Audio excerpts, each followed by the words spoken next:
आता सर्व पिके फुलात आलेली आहेत, जसं की आपलं सोयाबीन असेल, कपाशी असेल किंवा जी पिके फुलावर अवस्थेत असतील त्या पिकामध्ये फुलाच्या स्टेजमध्ये कोणती औषधे फवारू नये याबद्दल थोडक्यात आपण काळजी घेणे गरजेचं आहे, म्हणजे जेणेकरून आपली फुलगळ होणार नाही आणि ती औषधे आपल्या पिकांना हानिकारक ठरणार नाहीत.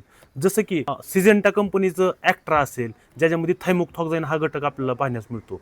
तसेच कॉम्प्युटर असेल, ज्यामध्ये इमिडाक्लोप्राइड हा घटक आपल्याला पाहायला मिळतो. जसं की रोगर असेल, ज्याच्यामध्ये आपल्याला डायमिथोएट हा घटक पाहायला मिळतो. तसेच प्रोफेक्स सुपर, ज्यामध्ये आपल्याला प्रोफेनोफॉस आणि सायफरमिथ्रिन हे 2 घटक पाहायला मिळतात. तसेच लान्सर गोल्ड, ज्यामध्ये आपल्याला आसाफेट आणि इमिडाक्लोप्राइड हे 2 घटक पाहायला मिळतात. हे असे घटक असलेले जी औषधं आहेत, ती औषधं ह्या फुलाच्या अवस्थेत फवारणी टाळावी, जेणेकरून आपल्या फुलामध्ये फुलगळ किंवा फ्लॉवर ड्रॉपिंग होणार नाही. त्यामुळे ही औषधे हे फुलाच्या अवस्थेमध्ये फवारू नयेत.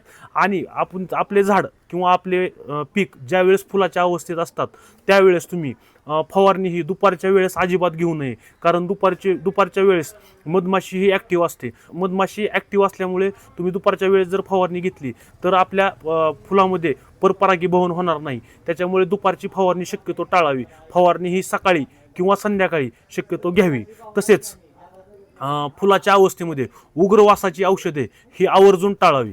धन्यवाद.